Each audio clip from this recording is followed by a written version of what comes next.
Hello friends, कैसे हैं आप लोग। इसके पहले वाली लेक्चर में हमने देखा था प्रायद्वीपीय भारत के बारे में। प्रायद्वीपीय भारत की उच्च भूमियां कौन कौन सी हैं, कौन कौन सी पहाड़ियां यहाँ पे, उनके बारे में हम लोग डिस्कस किए थे।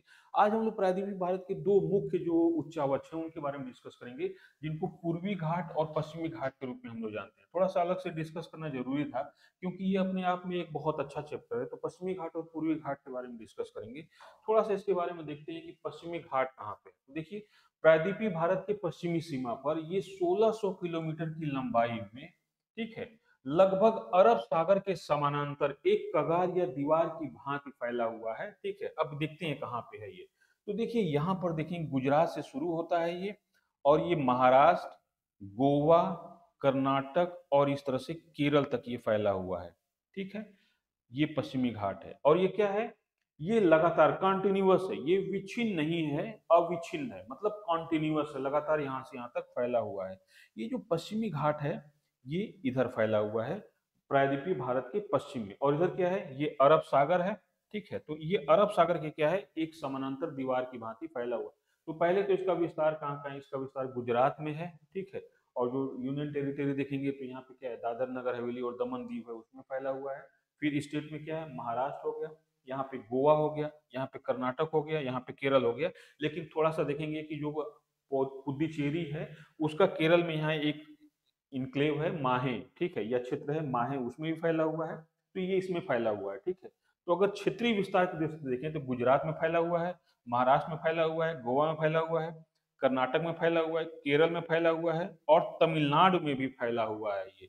तो इतने राज्यों में ये क्या है, फैला हुआ है पश्चिमी घाट। ठीक है, तो पश्चिमी घाट के बारे में थोड़ा सा हम लोग देखिए कि पश्चिमी घाट क्या है।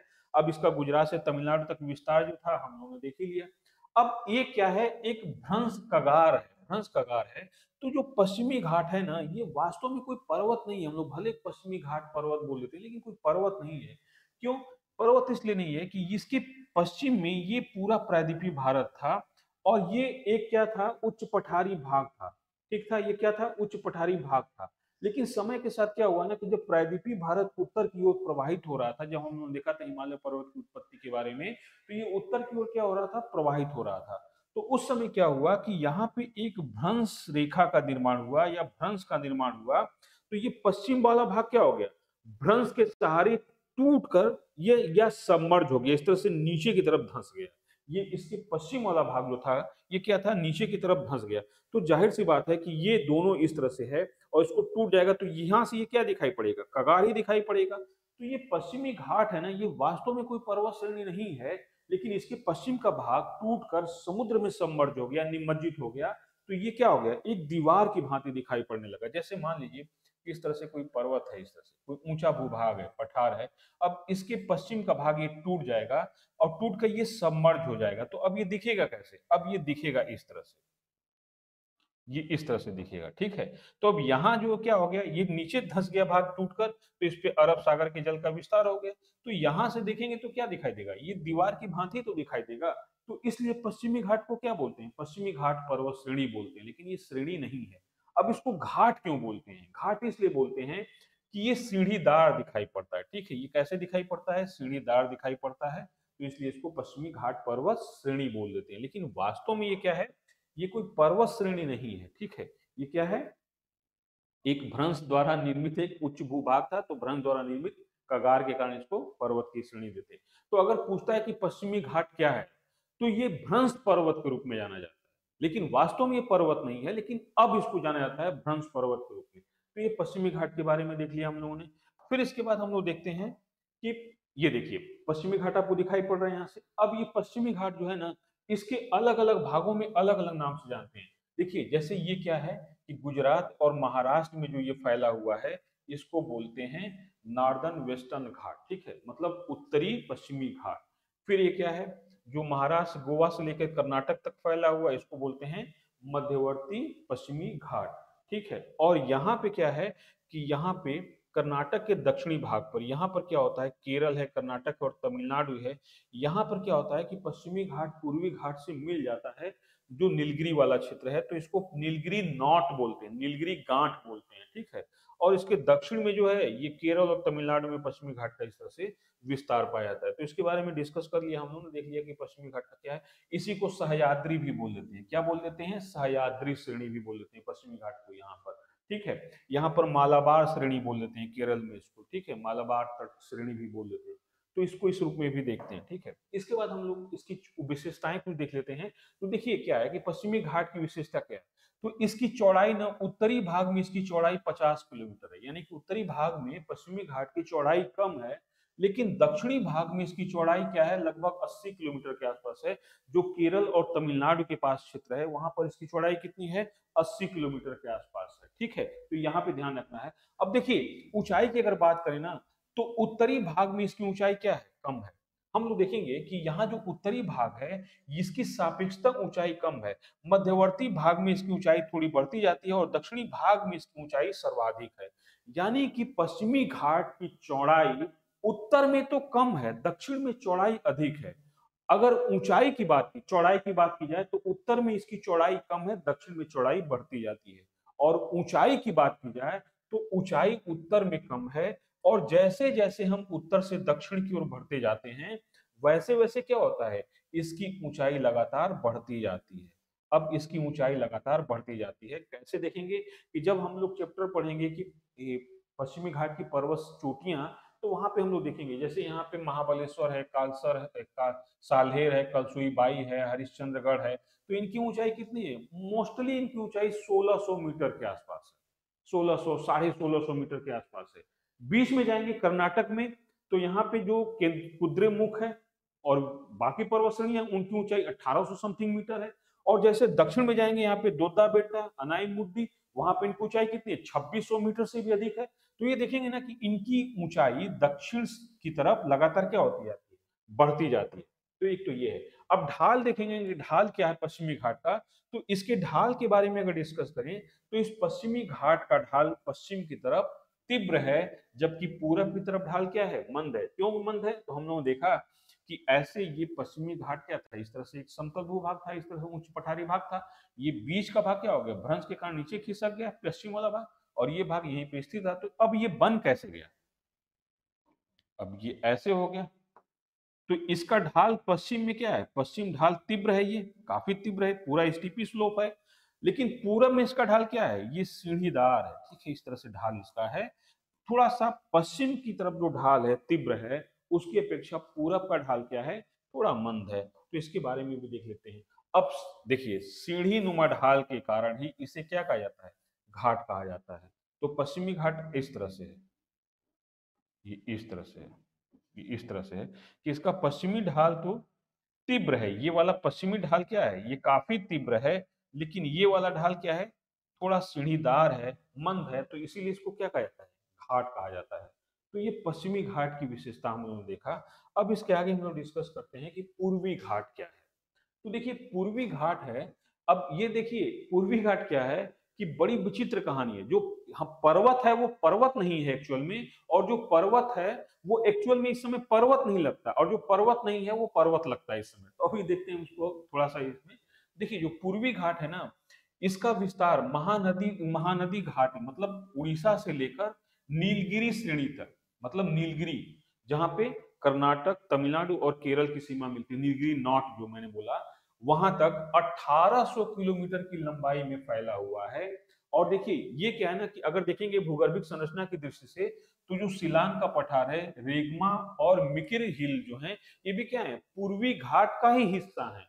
और बेसिकली क्या है, जो पूर्वी घाट है ना, ये आज से 2.2 अरब वर्ष पहले, 2.1 लिखा हुआ है, कहीं कहीं 2 अरब वर्ष लिखा हुआ है, प्रथम पैंजिया के समय। अब ये प्रथम पैंजिया क्या आ गया, तो हम लोग डिस्कस करते हुए देखा था कि पूरी हमारी पृथ्वी पे जो स्थलीय भाग है, जैसे उत्तरी अमेरिका है, दक्षिणी अमेरिका है, अफ्रीका है, अंटार्कटिका है, एशिया है, ऑस्ट्रेलिया है, जो स्थलीय भाग हैं, ये एक साथ इकट्ठे थे। ठीक है, ये एक साथ इकट्ठे थे, इसी को क्या कहा गया, इसी को कहा गया पैंजिया। ठीक है, पैंजिया। और इसके चारों तरफ जो ये सागरी भाग था, इसको बोला गया पैंथालासा। तो पैंजिया को प्रथम पैंजिया कहा जाता है कि ये स्थलीय भाग इकट्ठा होते हैं। तो पहली बार जब इनका इकट्ठा होकर ये बने थे एक साथ, तो इसको प्रथम पैंजिया कहते हैं। फिर ये टूट के अलग हो गए, फिर ये दोबारा इकट्ठा हुए तो उसको द्वितीय पैंजिया कहते हैं। ठीक है, तो ये क्या हुआ, प्रथम पैंजिया के समय क्या हुआ, प्रायद्वीपीय भारत में ये जो भारत, ऑस्ट्रेलिया और सब एक साथ इकट्ठा थे, तब उस समय पूर्वी घाट पर्वत श्रेणी का निर्माण हुआ। और ये वास्तव में जो पूर्वी घाट पर्वत श्रेणी है ना, ये एक प्राचीन वलित पर्वत श्रेणी है। 2 अरब वर्ष पहले इसका क्या हुआ है, निर्माण हुआ है। अब के समय क्या है, इस समय तो पूर्वी घाट क्या है, विच्छिन्न, जैसे हम लोग देखा था ना, यहाँ मैप में अगर देखेंगे हम लोग, तो देखिए मैप में आपको दिखाई देगा कि देखिए यहाँ पे देखिए कि आपको पश्चिमी घाट क्या दिखाई दे रहा है, कि एक अविच्छिन्न श्रेणी के रूप में दिखाई दे रहा है। मतलब ये कटा फटा नहीं है, लगातार फैला हुआ है। लेकिन पूर्वी घाट को देखेंगे तो देखिए इसका भाग यहाँ पे मेघालय पठार के रूप में यहाँ कटा है, इधर की तरफ कट गया है, इधर की तरफ कट गया है, ये कट गया है, ये देखिए छोटे छोटे सेगमेंट्स में दिखाई पड़ रहा है। सेगमेंट्स में क्यों दिखाई पड़ रहा है, क्योंकि जो नदियां प्रवाहित हो रही है ना, उन्होंने काट डाला है इसका अपर्दन करके। जैसे यहाँ महानदी ने काट डाला है, यहाँ पे गोदावरी नदी ने, इधर कृष्णा नदी ने काट दिया है, फिर इधर पेन्नार नदी ने काट दिया है, कावेरी नदी ने काट दिया है। तो ये क्या हो गया, छोटी छोटी पहाड़ियों के रूप में विभाजित हो गया है पूर्वी घाट। लेकिन वास्तव में पूर्वी घाट क्या था, एक प्राचीन वलित पर्वत श्रेणी था पूर्वी घाट। ठीक है, पूर्वी घाट क्या है, प्राचीन वलित पर्वत श्रेणी है। ठीक है, अब देखिए उत्तरी भाग में इसकी चौड़ाई लगभग 200 किलोमीटर है। चौड़ाई उत्तरी भाग में क्या है, 200 किलोमीटर है। जबकि दक्षिणी भाग में इसकी चौड़ाई क्या है, 100 किलोमीटर है।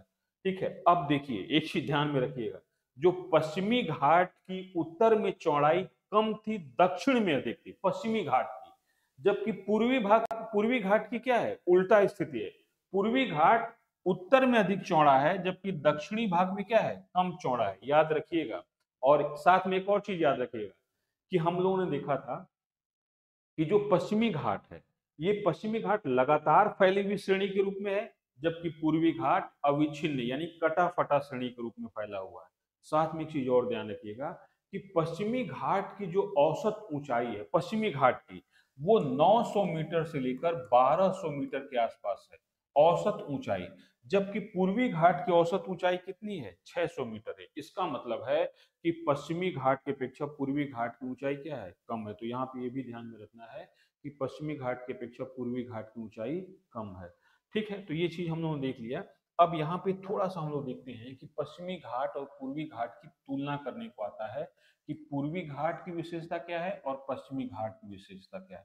तो देखिए पूर्वी घाट क्या है, पूर्वी घाट की पहली विशेषता तो ये है कि ये एक प्राचीन वलित पर्वत है, प्राचीन वलित पर्वत है। जबकि पश्चिमी घाट प्राचीन वलित पर्वत नहीं है, क्या है, एक भ्रंश पर्वत है। ये क्या है, ये भ्रंश पर्वत है पश्चिमी घाट।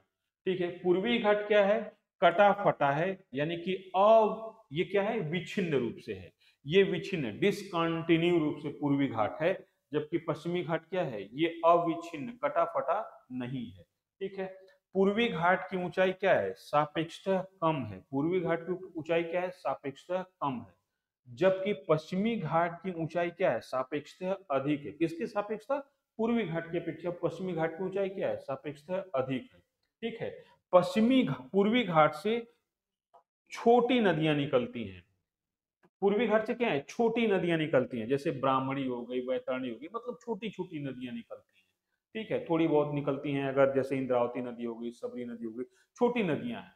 जबकि पश्चिमी घाट से बड़ी नदियां निकलती हैं प्रायद्वीप भारत की, जैसे गोदावरी नदी निकलती है, आपकी कृष्णा नदी निकलती है, कावेरी नदी निकलती है। तो पश्चिमी घाट से बड़ी नदियां, प्रायद्वीप भारत की बड़ी नदियां निकलती हैं।